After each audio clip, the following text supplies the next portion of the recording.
पंजाब में स्थित सिख धर्म के 3 तख्त साहिबान वाले शहरों को पावन शहरों का दर्जा देना पंजाब सरकार के लिए बड़े सौभाग्य की बात है।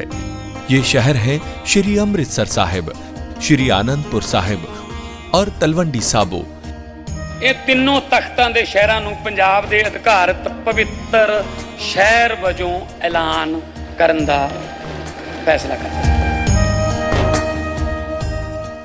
अस्सलाम वालेकुम नाजरीन, आज 2 जनवरी है। इंग्लिश कैलेंडर के हिसाब से नए साल का दूसरा दिन है, जहां खबरें बहुत सारी हैं, लेकिन उन तमाम खबरों में से हमने चुनी है 12 बड़ी खबरें जो पूरी दुनिया में खलबली मचा रही है।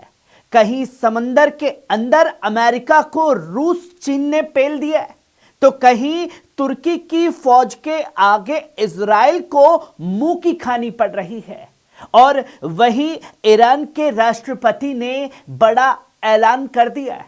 आज की खबरें जुड़ी हैं ईरान, यमन, फलस्तीन, गजा, रूस, चीन, अमेरिका, तुर्की, सीरिया, इराक, ताइवान और न्यूयॉर्क से।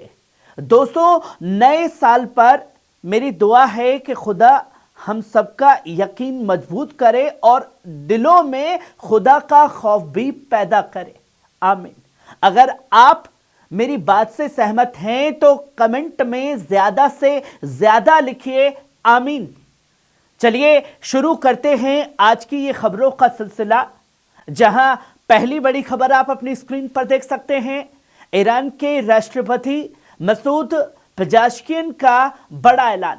दोस्तों, ईरान के राष्ट्रपति मसूद पेजेश्कियान ने साफ कहा है कि ईरान कभी भी जालिम और घमंडी ताकतों के आगे कतई भी सर नहीं झुकाएगा। शहीद कासिम सुलेमानी और अबू मेहदी अल मुहदीस की शहादत की बरसी पर बोलते हुए उन्होंने कहा कि पेजेश्कियान ने कहा कि कासिम सुलेमानी सिर्फ ईरान नहीं बल्कि पूरी उम्मत के लिए मजलूमों की एक बड़ी आवाज थे। राष्ट्रपति ने 2 टूक कहा, अवाम की माशियत हमारी लाल लकीर है। सरकार जल्द ही तमाम ईरानियों के लिए मुआवजा और मदद का ऐलान भी करेगी। साथ ही साथ पेजेश्कियान ने कहा कि हम अवाम के नौकर हैं और ईरान के लिए हर कुर्बानी देने को तैयार हैं। ये पैगाम साफ है, मुकावमत भी जारी रहेगी और अवाम भी अकेली नहीं छोड़ी जाएगी। वहीं आप दूसरी खबर देखिए, यमन का एक साफ पैगाम। दोस्तों, यमन के मुजाकरती वफद के सरबरा मोहम्मद अब्दुल सलाम ने सख्त लहजे में कहा है कि सना इंटरनेशनल एयरपोर्ट को बंद रखना और यमन पर बंदिशें लगाना किसी भी सूरत में जायज नहीं है। उन्होंने साफ कहा कि यह पाबंदियां अवाम के लिए सामूहिक सजा है, जिनसे इंसानी मदद और सियासी हल दोनों रुकते हैं। अब्दुल सलाम ने साफ तौर पर कहा कि नया साल समझ रखने वालों के लिए सऊदी अमेरिका की आक्रामकता और घेराबंदी के मसलों को हल करने का असली मौका है। उन्होंने जोर देकर के कहा कि गजा की हिमायत करते हुए भी यमनी अवाम अपने हक और मसाइल कभी नहीं भूली है। वहीं आप तीसरी खबर देखिए, अदन एयरपोर्ट बंद करने पर सियासी टकराव बढ़ गया है। जी हां दोस्तों, यमन की प्रेसिडेंटल लीडरशिप काउंसिल से जुड़ी हुकूमत ने साफ इनकार किया कि अदन इंटरनेशनल एयरपोर्ट को पूरी तरह बंद करने का कोई सरकारी हुक्म जारी किया गया है। सरकारी सूत्रों ने कहा कि सिर्फ कुछ बाहरी रूट्स पर महदूद तंजीम कदम उठाए गए हैं, वो भी सऊदी लीड कलेक्शंस पर के साथ तालमेल में, ताकि अमन और सिक्योरिटी कायम रखी जा सके। हुकूमत ने एयरपोर्ट बंद करने के फैसले की जिम्मेदारी साउथर्न ट्रेडिशनल काउंसिल पर पूरी तरीके से डाल दी है और साफ कहा कि यह गैर जिम्मेदार कदम अवाम की मुश्किलें और बढ़ाएगा। वहीं आप चौथी खबर देखिए, गजा में इंसानियत जलती रही। जी हां दोस्तों, एक दर्दनाक खबर जो है गजा से सामने आई, जहां गजा से एक बार फिर दिल दहला देने वाली खबर सामने आई है। गजा सिटी के दरज इलाके में नाजिहीनों के एक खेमे में आग लगने से एक मां और उसका मासूम बच्चा शहीद हो गया। जबकि एक और शख्स बुरी तरीके से इस आग में झुलस गया।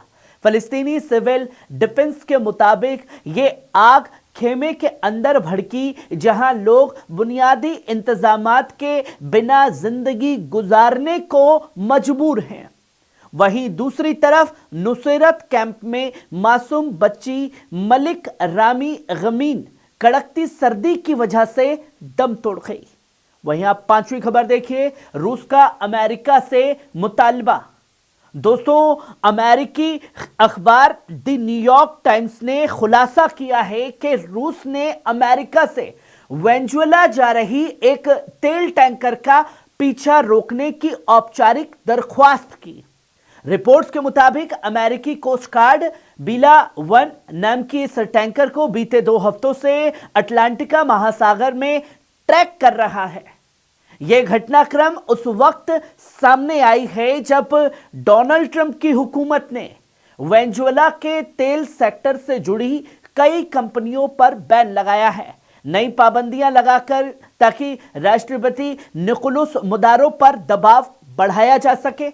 वहीं आप छठी खबर देखिए, रक्का में कसद की बड़ी कामयाबी। दोस्तों, जी हां दोस्तों, सीरिया से एक अहम खबर भी सामने आई है, जहां सीरियन डेमोक्रेटिक फोर्सेस यानी कसद ने अंतर्राष्ट्रीय गठबंधन के साथ मिलकर रक्का के देहाती इलाके मशबल गांव में एक खुफिया ऑपरेशन चलाया है।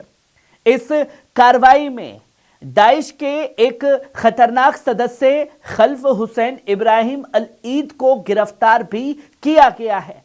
कसद के मुताबिक ये शख्स दाइश की बम बनाने वाली सेल से जुड़ा हुआ था और विस्फोटक तैयार करने, आईडी लगाने और उन्हें दूसरी कोशिकाओं तक पहुंचाने में शामिल था।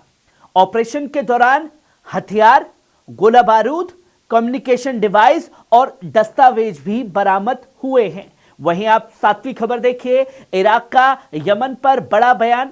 दोस्तों, इराक की ministry of foreign affairs of Iraq ने यमन में जारी सियासी और सिक्योरिटी हालत पर गहरी तवज्जो जताई है। इराक ने 2 टूक कहा कि यमन का अमन और इस्तेकाम हर हाल में बचाया जाना चाहिए ताकि यमनी अवाम सुकून से जिंदगी जी सके। मंत्रालय ने इलाकाई और अंतर्राष्ट्रीय कोशिशों की हिमायत करते हुए साफ शब्दों में कहा कि तनाव कम करना और पायदार हल निकालना जरूरी है।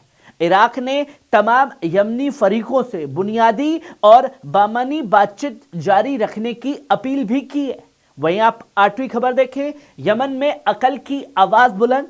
दोस्तों, यमन के प्रेसिडेंटल लीडरशिप काउंसिल के सदस्य अब्दुल्ला अल अलीमी ने मुल्क में बढ़ते तशद्दुद और टकराव पर फिक्र जताई है।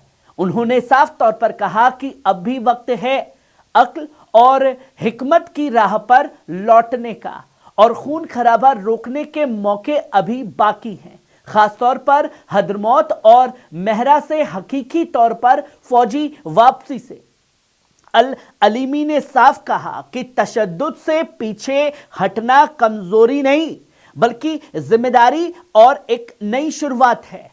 उन्होंने चेतावनी दी कि नए जंग की आग माशियत, समाज और अवाम की जिंदगी सब कुछ तबाह कर देगी। वहीं आप 9वीं खबर देखिए, ताइवान के आसपास चीन की सैन्य मशक। दोस्तों, United state department of state ने आज कहा है कि ताइवान के करीब चीन की सैन्य मशकें इलाकों में हैं, बेवजह तनाव बढ़ा रही हैं। वॉशिंगटन ने साफ संकेत देकर कहा कि वो मौजूदा हालात में किसी भी एक तरफा तब्दीली का मुखालिफ है और चीन से संयम बरतने की अपील करता है।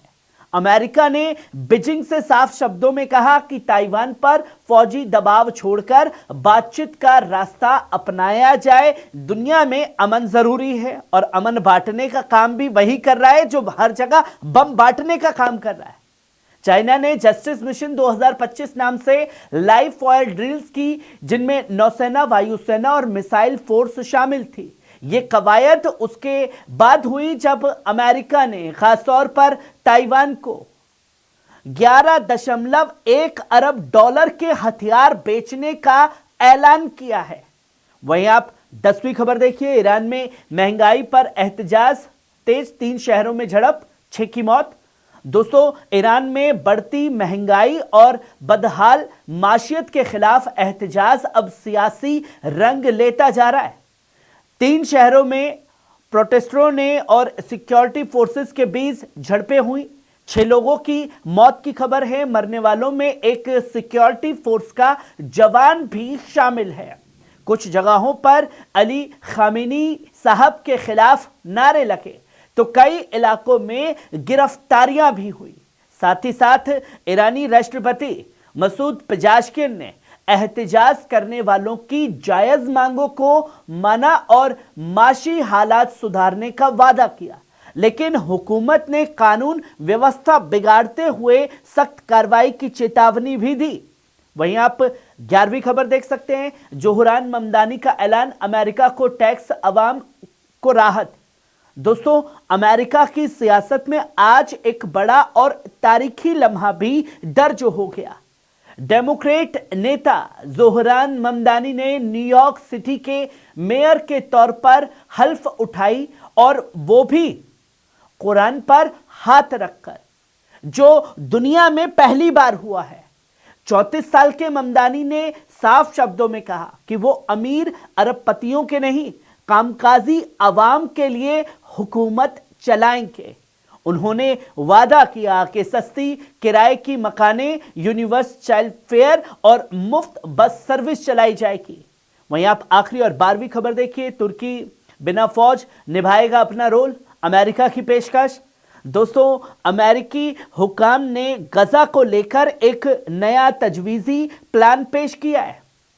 इस प्लान के मुताबिक तुर्की को गजा में बनने वाली अंतर्राष्ट्रीय फोर्स में शामिल किया जाएगा, लेकिन तुर्की की फौज गजा के अंदर तैनात नहीं होगी।